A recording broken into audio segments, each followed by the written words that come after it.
From Hollywood, the Jack Benny Program, with his special guests, the Smothers Brothers.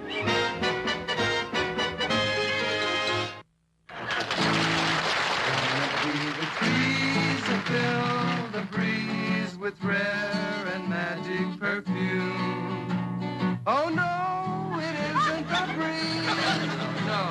No. That's not right. I said it wasn't the trees. I know you said it wasn't the trees, but then you said, oh, no, it isn't the breeze. Well, you said it wasn't the breeze. Well, first it wasn't the breeze, it was the trees. Oh, yeah, well, if it's the trees, it can't be the breeze. And I said, oh, no, it isn't the breeze, so how, I'm awful right.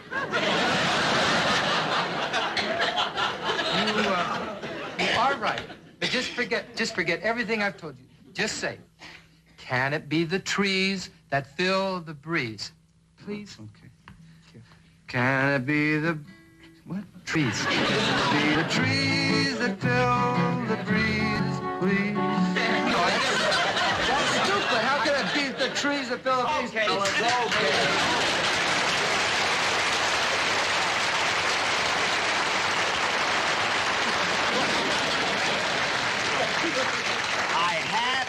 I thought I had a good idea, and it didn't work. So if you'll leave now, I'll introduce you later, huh? Don't you want to try it again? No. You tried it once, well, I'll introduce you and you'll do something later, huh? I told you didn't know.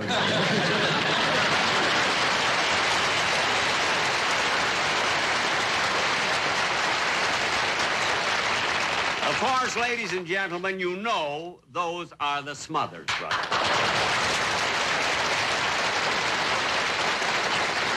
You know, the reason I had them out here at the opening is I thought for a change, it would be kind of nice to have someone else do my theme song instead of that orchestra of mine.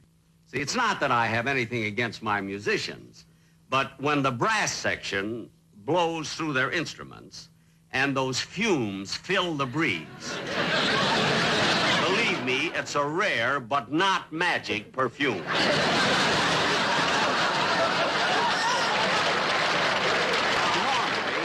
Trouble like that at the opening of a show would upset me, but not anymore. I feel that these things really aren't too important. You know, I found out that the only important thing in life is your health. Yes, sir, that's the important thing. But fortunately, I don't get sick very often because I keep myself in real good condition, you know, physical condition. And the way I do that is by getting plenty of exercise. Every morning, I used to get up at 7 o'clock and turn on my TV set, see, and do all those exercises they show you on television. But after about 8 weeks, I had to stop that. You see, I found out that those exercises were for women, and my whole shape was changing.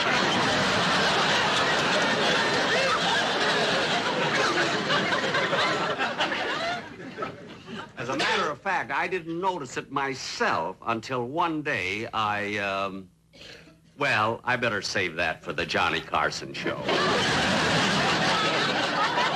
And now, ladies and gentlemen, getting on with the show, I'd like to bring on my guests, two very fine entertainers, the Smothers Brothers.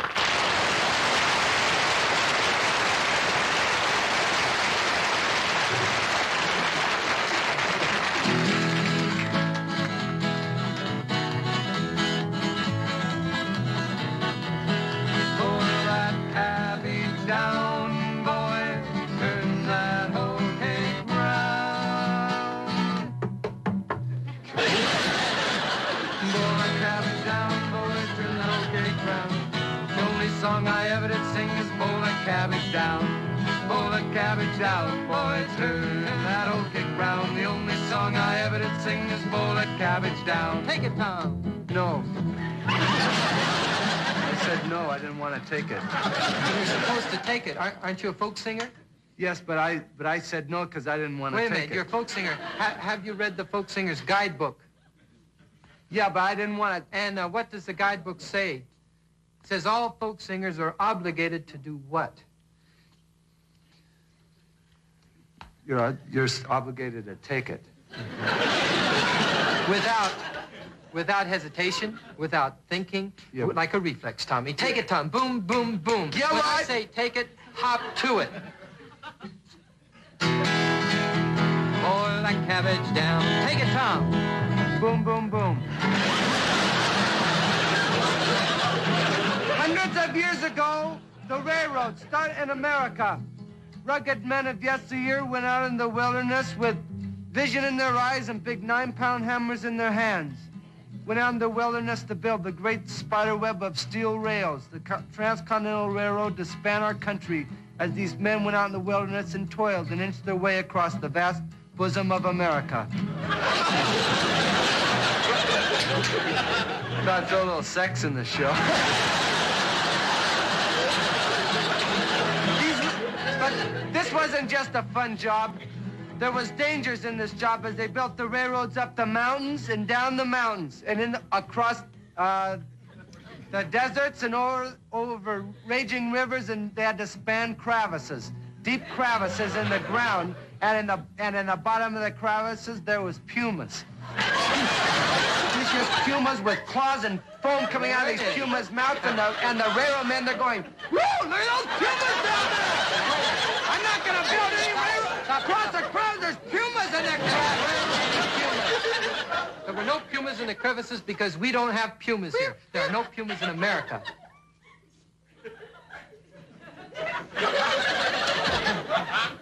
Well, maybe some came over to visit. They don't visit. Now, if you want to keep your story truthful, you get rid of the pumas right now. I'm not going down that crevice.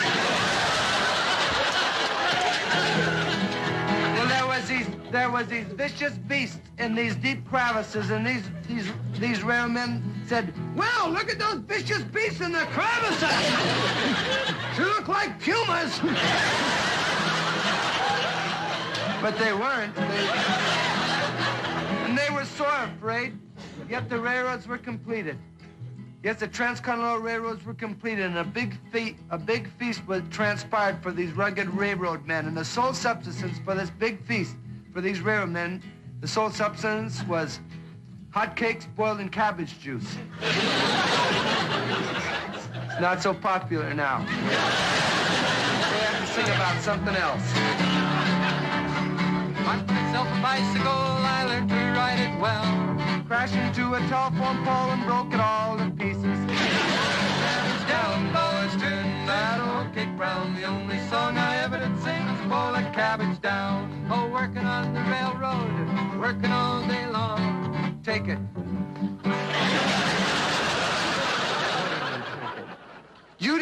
Have you ever read the Folk Singer's Manual? It says when someone says it, take it, you're supposed to take it. I said it, take it, and you didn't take it. I'm sorry. I'm very sorry. Really, I'm sorry. Well, don't get belligerent. You didn't take it. I said I'm sorry. That's all I can say. I'm sorry. That's okay then. Don't make any more mistakes. Working on the railroad, working all day long. Take it. Working. Boil that cabbage down, boil that cabbage. Boil that cabbage down, boy. Turn that old cake round. Only song I ever did sing is boil that cabbage down.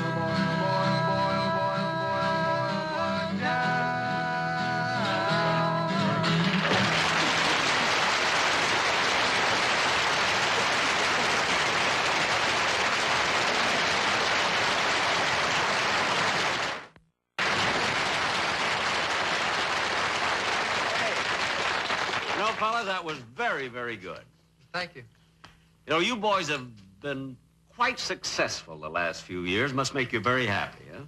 Well, it makes us happy, but it really makes our family very happy, especially our little old grandmother. Oh, your grandmother, huh? Yeah, we have a little old grandmother, and she lives up in Barney Gulch, a little town in Northern California, and since things have been going well, nobody ever hardly knew her, but now they refer to her as the Smothers brother's mother's mother.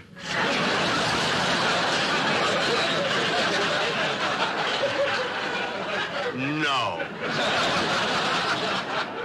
Yes, she has a mailbox this long. Oh, all right. Well, fellas, tell me something about yourself. Where did you go to school? Well, we went to high school down here in Redondo Beach, California, and then we both went to college. Oh, you went to college, both of you. What'd you study? Well, I was studying business administration, and Tommy was studying medicine.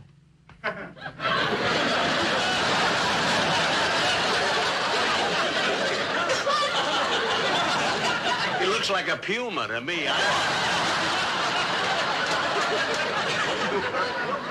Tommy, you were studying medicine? Yeah, I was going to be a brain surgeon.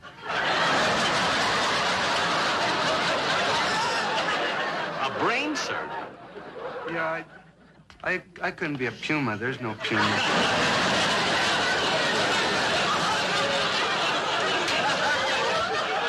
But you studied to be a brain surgeon? Yeah, but I decided against it. I mean, you know, I was 18 years old. My mother still was cutting my meat for me.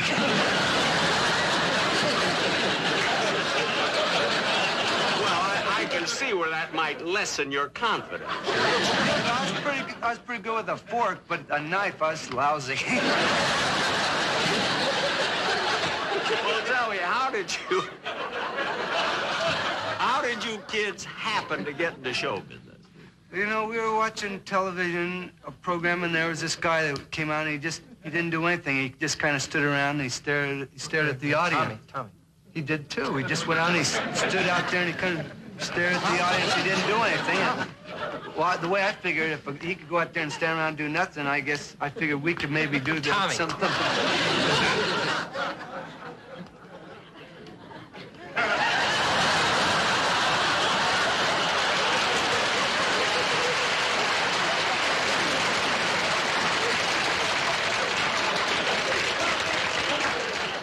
Gee, he looked a lot younger on television. He doesn't know what we're talking about. I do, too. And that was years ago. Anyway, I'm glad I was responsible for you going into show business. Now, I know you're going to do another number, so what's it going to be? How's he know we're going to do another number?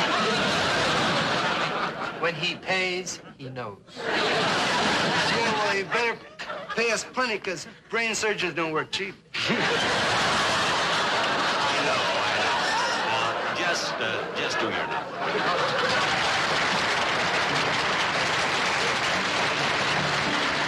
We'd like to do a song of a young man who just lost his sweetheart and is feeling very sorry for himself.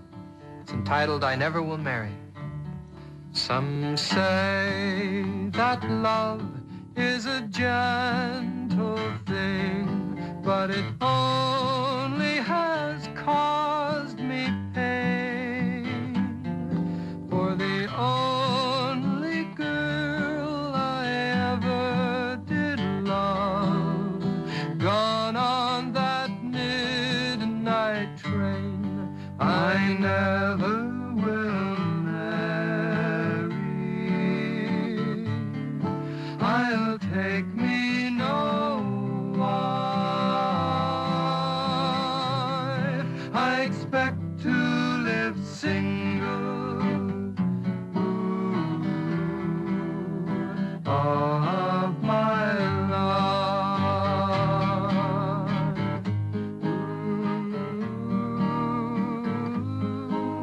When I was very young, I remember there was a little girl that lived down the street from me.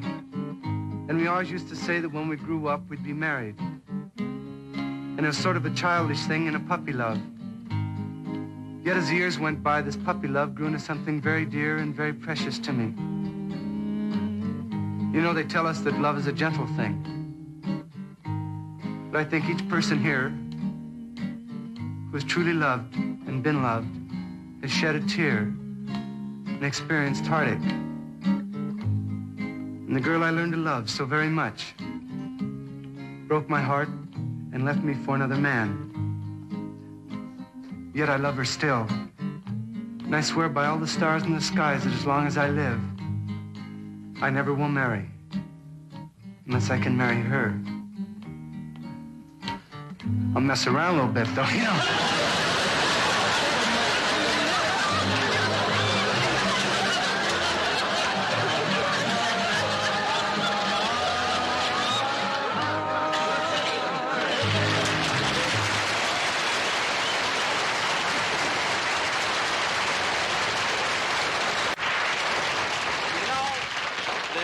one thing about those boys that's very familiar. They remind me of a couple of fellas I met when I was in London in 1944. It was during the war, and I was over in Europe entertaining the servicemen. See? And while I was there, I also did a few shows at the London Palladium. Well, one night, the enemy planes came over and put on one of the most devastating air raids of the entire war. I'll never forget it. I had finished my show at the theater, and I was walking back to my hotel, see, when the sirens started to wail, and the bombs dropped, and the searchlights were crisscrossing the sky. By Jove, they gave us a bit of what for tonight. Not half. This one's even worse than the other one. Listen. Do you hear something? Cool another duck. Sounds like we've got a real live bomber out here. Blimey, that's a big one. I ought to go and get the bomb diffusing squad. Oh. There's a bloke under here. I better hurry. Hold on.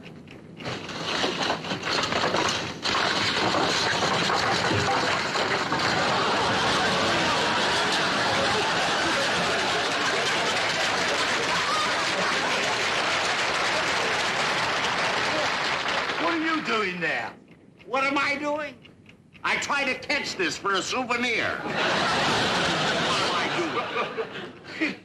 He's an edgy one, isn't he? American, you know. Hey, pull this off of me, will you, please? Hold it.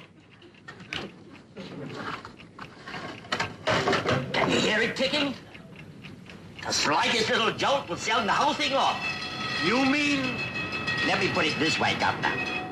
If you sneeze, you'll never hear the Gesundheit. All right, clear the area. Clear the area. Everybody out. Clear the area.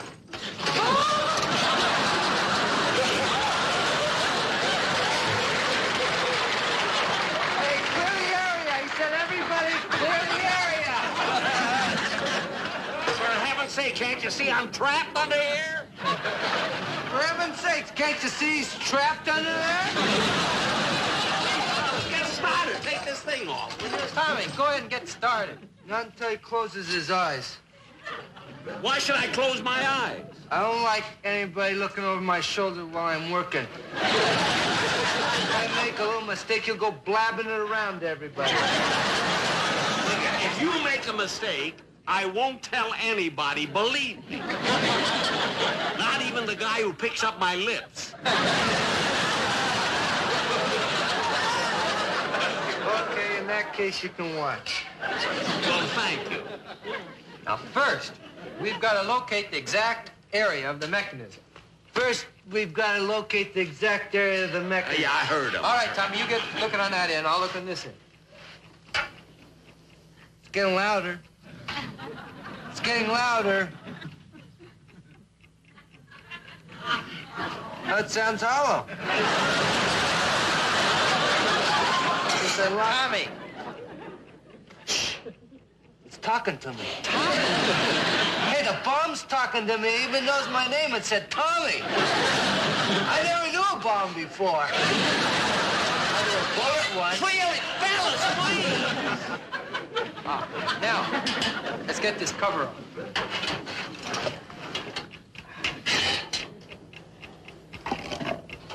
Look at this clock. What a beautiful mechanism.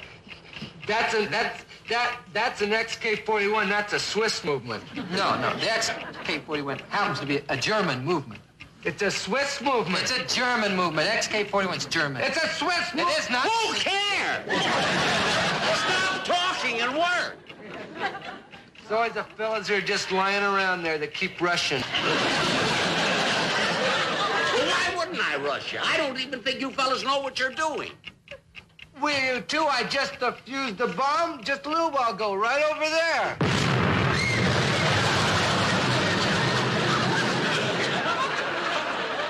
What's good over there?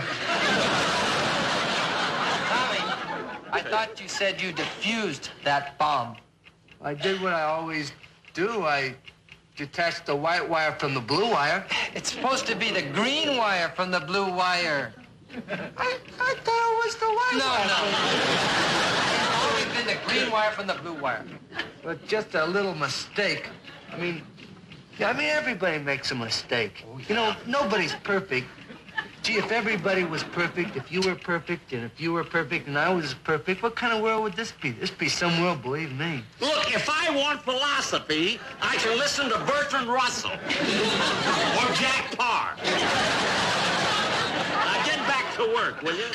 Okay. Well, according to this clock, we've got about 2 minutes before the bomb goes off. So we better hurry. Yeah, I'll get behind this cogwheel here, and I'll detach this wire right there. Tommy, I just noticed something. Do you know who this is? No, who? That's Jack Benny. You mean the guy that's playing at the Palladium? Yeah, it's Jack Benny. Are you really?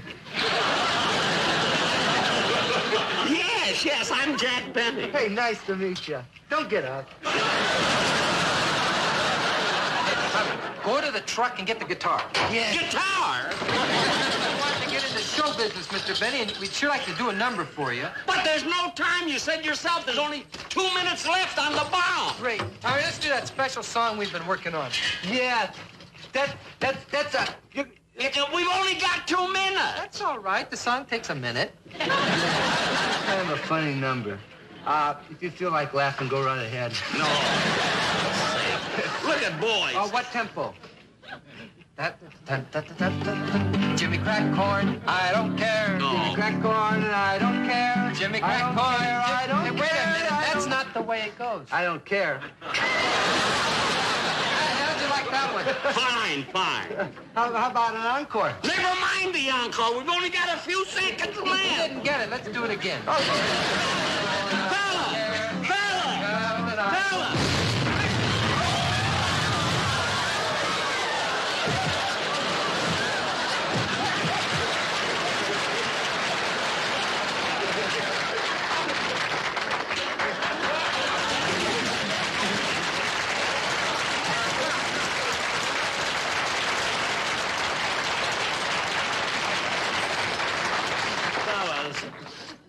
Fellas, I'm sorry. If I told my producer once, I told him 1,000 times. When we do a sketch, don't use a real bomb.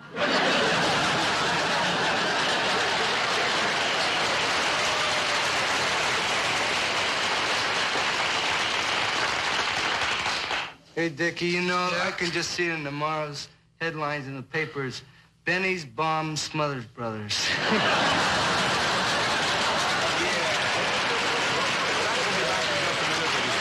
The Smothers Brothers.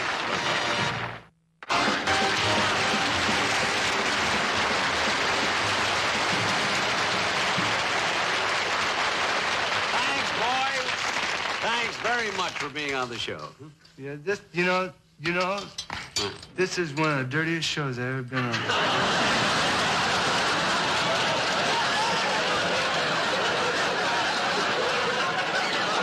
Ladies and gentlemen, well, that's the show.